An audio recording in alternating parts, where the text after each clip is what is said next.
un ABC de definiciones para que les resulte más fácil comprenderlo. Cuando nosotros hablamos de identidad sexual, hablamos de básicamente 3 componentes: la identidad de género, la orientación sexual y los roles de género. Y a su vez, para comprender esos 3 elementos necesitamos saber qué es identidad, qué es género, qué es sexo y qué son roles. La palabra sexo refiere a múltiples significados como muchísimas palabras. Uno de los significados tiene que ver con la actividad sexual, que es el significado más difundido en términos callejeros. Si yo digo, tú anoche tuve sexo, ustedes van a escuchar coito o masturbación. Eso es lo que van a comprender de esa palabra. Otra de las acepciones tiene que ver con las características que permiten que animales o plantas sean clasificados en hembras, en machos o en intersexualidades. Hembra y macho son el blanco y el negro.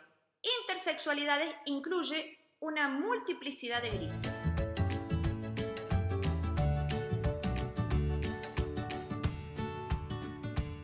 Las comunidades humanas suelen utilizar las clasificaciones del sexo biológico para organizar el rótulo de personas en mujeres, hombres o intersexo.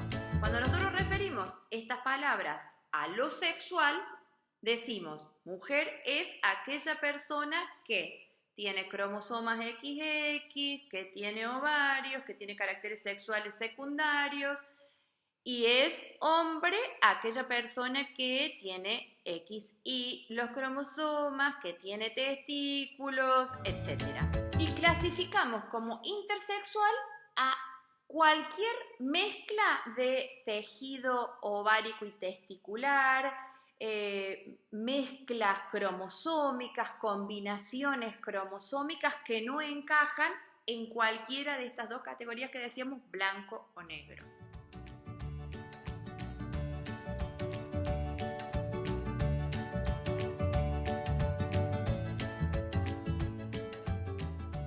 Al sexo lo vamos a meter dentro de las dimensiones que Papalia nomina como físico, que Delgado Lozada nomina como biológico y que nosotros, asumiendo el criterio de Berger, tomamos como biosocial. Cuando nosotros recuperamos la palabra género de la Real Academia Española, nos referimos a el intento de clasificar diferentes elementos dentro de un grupo para que todos los componentes de ese grupo tengan similares características. Entonces nosotros, si por ejemplo hablamos de un género musical, del género musical cumbia, ponemos determinado tipo de ritmos, de canciones, de cantantes, etcétera, etcétera. Cuando nosotros la idea de género la pasamos a la identidad sexual, estamos hablando de género femenino, de género masculino, o en las comunidades orientales se usa mucho la idea de tercer género para hacer ese paralelo entre lo femenino, lo masculino y la multiplicidad de otras opciones que existen. A su vez, hay otra expresión, otro concepto que es el de expresión de género. Si nosotros entendemos que el género es un concepto cultural, decimos las expresiones de género son aquellos actos, aquellas conductas, aquellas manifestaciones que tiene una persona que expresan lo femenino, lo masculino o lo andrógino. Así vamos a entender como masculino aquellas formas que una cultura determinada asocia con los hombres.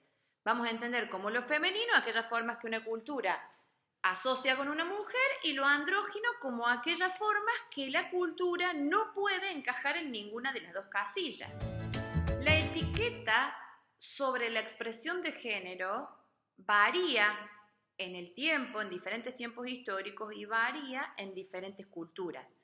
Por ejemplo, las polleras yo puedo decir que la pollera es una prenda femenina a menos que vive en Escocia o a menos que esté adentro de algunas bandas de rock alternativo que las proponen como vestimenta también para varones. Entonces, la idea de lo femenino y de lo masculino va variando con el tiempo.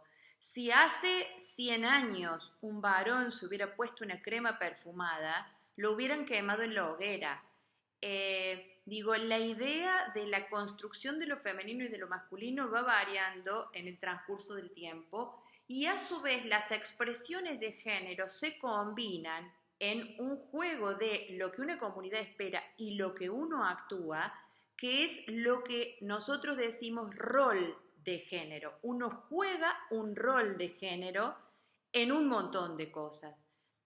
Facetas de su vida cotidiana y que a su vez tienen que ver con la idea de identidad de género, que es yo qué me percibo, yo quién soy.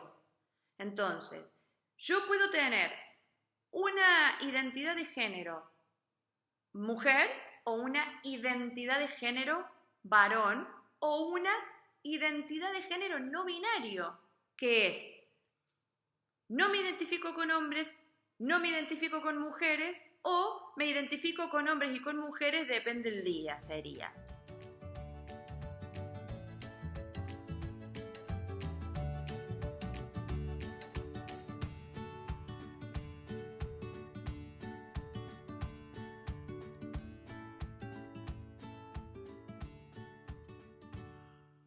Cuando nosotros hablamos de cisgénero o de personas cis, son aquellas personas que se identifican, que su identidad de género coincide con la identidad que su fenotipo le otorga, con aquella identidad que sus caracteres biológicos o orgánicos le brindan.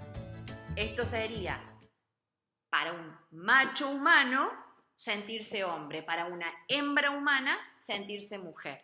Eso sería cisgénero. Transgénero es una persona cuya identidad de género no coincide con la que se le atribuiría por su fenotipo sexual.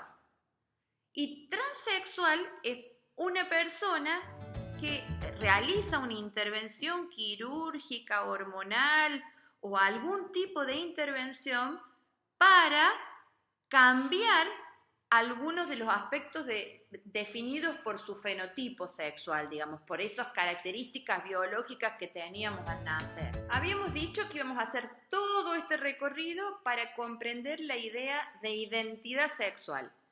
La identidad sexual incluye la identidad de género, que es lo que ya desarrollamos, cómo me siento, quién siento que soy, cómo me autodefino, cuál es mi concepto de mí misma.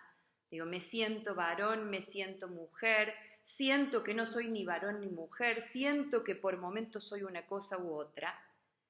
También tiene que ver con los roles que juego en una comunidad. Las comunidades distribuyen sus tareas, sus funciones de acuerdo a distribución de roles de género. Entonces, la idea del maternaje, la idea del cuidado de la casa, la idea de la fuerza, el uso de la fuerza física, la idea de qué deportes son para un género u otro, van cambiando en las culturas y van cambiando durante los tiempos. Pero una última cosa que le falta a la identidad sexual es la orientación sexual. Entonces, identidad sexual es identidad de género, roles de género y orientación sexual. Orientación sexual tiene que ver con mis prácticas de la sexualidad en relación a cómo se canaliza mi deseo. Deseo tener sexualidad con varones, con mujeres, con ambos.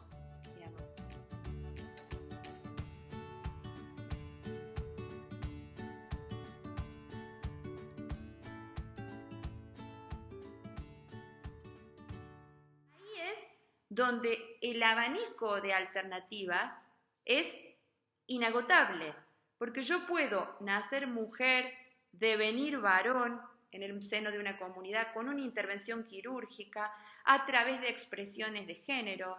desear a varones, desear a mujeres, desear a ambos. En la psicología del desarrollo, nosotros decimos, siguiendo a los autores que han trabajado durante el último tiempo, que la identidad de género se logra en la segunda infancia y que la identidad sexual, que ya compone la orientación sexual también y los roles de género también, se pueden lograr o se puede consolidar esa identidad sexual al finalizar la infancia, al inicio de la adolescencia, y terminar de forjarse ya en la vida adulta. Luego, identidad también es un algo, nuestra propia definición va cambiando, igual que como van cambiando los roles de género en la historia de la humanidad y en cada uno de los contextos, mi identidad sexual puede cambiar a lo largo de mi vida y puede cambiar en diferentes contextos. Lo que es necesario que se comprenda es que categorizar, clasificar, es un acto humano, un acto cultural humano y de consenso humano. La naturaleza no clasifica, la naturaleza fluye. Si un perro caniche se monta en mi pierna, le importa tres carajos al perro si le decimos fetichista, si decimos que es una conducta poco femenina, poco masculina, o si su carnet sanitario de la veterinaria dice que nosotros lo registramos como macho, pero que en realidad al perro le pinta más que es gay. O sea, digo, esa necesidad de meter los actos, las conductas de los seres, de las plantas, de los animales y de las plantas dentro de categorías es nuestra. Es una necesidad humana, no es del orden de lo natural. No podemos entrar a hablar de definiciones o de categorías y después decir eso no es lo natural. Nosotros podemos pensar una categoría de, bueno, a ver, a lo que nosotros le llamamos instinto materno, ¿existe o no existe con mayor preponderancia en quienes nacen con vagina y con ovarios que en quienes nacen con pene y con testículos? Y conversemos si quieren sobre eso, porque es un buenísimo debate, y miremos también que en el orden de lo natural hay perras que se comen a sus cachorros y hay machos que maternan sobre crías que no parieron. Veamos eso, veamos los fenómenos si quieren que se dan de adopción o de no adopción, cuando queremos pensar si una pareja homoparental debe o no debe adoptar. Lo hagamos. Lo que no podemos es decir la naturaleza tiene tales categorías, porque categorizar es un acto humano. La naturaleza no categoriza. Voy a tratar de no irme más de mambo con la respuesta, que ya demasiado larga se me ha hecho. Si les quedó más o menos la sospecha de que es identidad sexual, de cómo eso incluye identidad de género, de cómo la idea de género se contrapone a la idea de sexo, de cómo los roles y los estereotipos y las expresiones de género se construyen en el seno de las comunidades para distribuir tareas, vamos, bárbaro. Si les quedan muchas más dudas que certezas, vamos mucho mejor todavía. Si tienen cosas para pelear con lo que estoy diciendo, golazo de media cancha, porque es mucho mejor todavía. Recuerden que esta es mi mirada desde los libros que yo a su vez recorté, desde las cosas que yo decidí que me servían de los autores que leí, y ustedes van a tener que hacer lo mismo, tomar de esto lo que crean que les sirva para mirar la vida y buscar argumentos para pelear lo contrario. Abrazos fuertes, besos ruidosos y anoten las dudas, que nos vemos en el horario de consulta.